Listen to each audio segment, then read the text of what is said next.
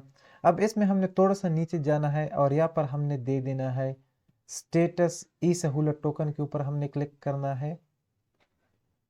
यहाँ पर generate token लिखा हुआ है तो जनरेट टोकन ओपन हो जाएगा हमारे पास। अच्छा जी, ये इंटरफेस हमारे पास सामने आ चुका है। अब यहाँ पर हमने क्लिक करना है जनरेट नादरा ई सहूलत टोकन, इसके ऊपर हमने क्लिक कर देना है और हमारे सामने एक टोकन नंबर, इस तरह की ट्रैकिंग नंबर हमारे पास सामने आ जाएगी। अब ये वाला जो पोर्शन है ये वाला हमारा इम्पॉर्टेंट है। ये जो ई सहूलत ट्रैकिंग नंबर हमें मिला हुआ है ये ट्रैकिंग नंबर सबसे इम्पॉर्टेंट है। अब इसको हमने क्या करना है, इस सारे को हमने यहाँ से कर देना है डाउनलोड, और डाउनलोड करने के बाद हमने इसको प्रिंट कर देना है। इसको हमने फिर क्या कर देना है, प्रिंट कर देना है। और प्रिंट करने के बाद हमने किसी भी नादरा क्लासिक वाले के पास जाना है या इजी पैसे वाले के पास जाना है, जिसके पास नादरा का फ्रेंचाइज हो उनके पास जाना है और उनको सिंपल ये ट्रैकिंग नंबर देना है। जो भी कैंडिडेट हो, चाहे वो मेल हो या फीमेल हो, उन्होंने खुद जाना होगा, क्योंकि वहाँ पर ज़्यादातर लोग यही गलती करते हैं कि फॉर एग्जांपल ज़्यादातर फीमेल ये करते हैं कि वो अपने भाई को या कज़न वगैरह को भेज देते हैं। तो वहाँ पर सबसे पहले आप लोगों ने वेरिफिकेशन के दौरान बायोमेट्रिक वेरिफिकेशन में आप लोगों ने बायोमेट्रिक को करना होगा, अपना जो फिंगर होगा वो फिंगर आप लोगों ने लगाना होगा वहाँ पे। तो इसलिए आप लोगों ने खुद जाना है, जो भी एप्लीकेंट है, जो भी कैंडिडेट है, सब ने खुद जाना है और इस ट्रैकिंग नंबर को अपने साथ लेके जाना है। और वहाँ पर आप लोगों ने अपना सीएनएसी जो है, ओरिजिनल सीएनएसी भी आप लोगों ने अपने साथ लेके जाना है। वहाँ पर आप लोगों से वो डेट ऑफ इशू, यानी सीएनएसी का जो डेट ऑफ इशू होता है वो भी आपसे पूछेगा, और उसके साथ जो सीएनएसी नंबर होता है वो भी आप लोगों से पूछेगा, और साथ में ये वाला जो ट्रैकिंग नंबर है, ये ट्रैकिंग नंबर आप लोगों ने दिखाना है उस फ्रेंचाइज वाले को। उसकी जो फीस होती है वो 120 रुपीज़ होती है, वो भी आप लोगों ने साथ में देने हैं। और जब जैसे ही आप लोग ये ट्रैकिंग नंबर वगैरह सब दे दोगे तो वहाँ पर डायरेक्टली अगर कोई प्रिंट आउट आप लोग को भी नहीं देते तो कोई बात नहीं है, वो ऑटोमेटिकली फिर वेरीफाई हो जाती है।